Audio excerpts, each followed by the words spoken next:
Okay, si Engineer Jun Manda. Engineer, magandang gabi po. Hello. Hello. Sadi. Opo. Good evening, Engineer. Pasensya na po sa pag-antay. Oo, sana sabihin ko na good night eh. Meron po, ilang minuto pa. Kasi dapat highlighted lang para medyo maganda. Opo. Well, actually, tama si Engineer. No? Actually, ang prime na ang bottom line nito sa problema natin, yung Constitution.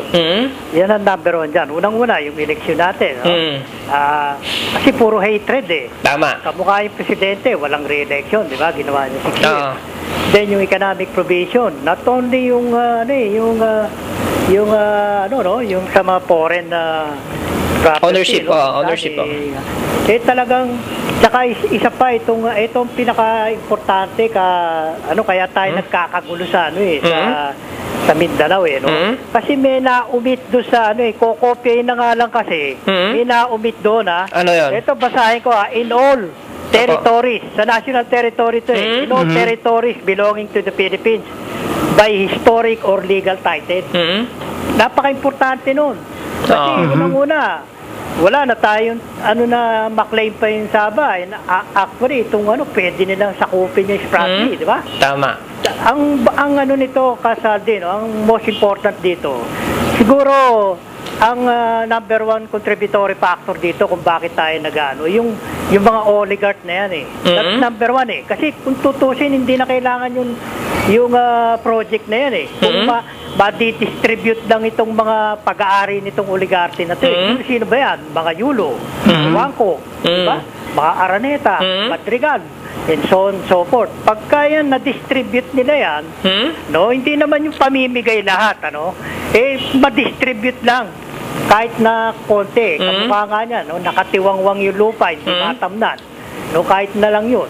Wala, talagang, actually, yan ang pinaka nung NEDA nun, yung study ni Neri. Na kung saan talagang, alam mo, talagang kumisan dinidikit lagi itong term extension Ulang na lang yung pagkamatay ni Cory dahil sa nandun yung term extension. Salamat, Kasaldi. Okay, maraming salamat, Engineer Jun Manda. Okay, what can you say, Engineer? Yeah, wala na lang tayong time para ma-explain ko yung ibang next time siguro. Okay. Okay, so meron tayong pahabol na text mula kay Mar. Oy, sige, Erapes Rada, forever na para may matapos naman si Erapes Rada. Okay, so parting words, Engineer, wala na tayong oras.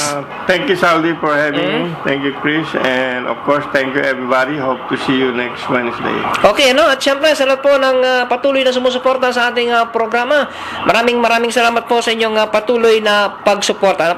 Sa mga tumawag, Mr. Tony Bebas, Guido Reyes, Engineer Jun Manda, at syempre, kay Brother Frank from Canada. At syempre, sa mga texter po natin, maraming salamat at magandang gabi po sa inyong lahat.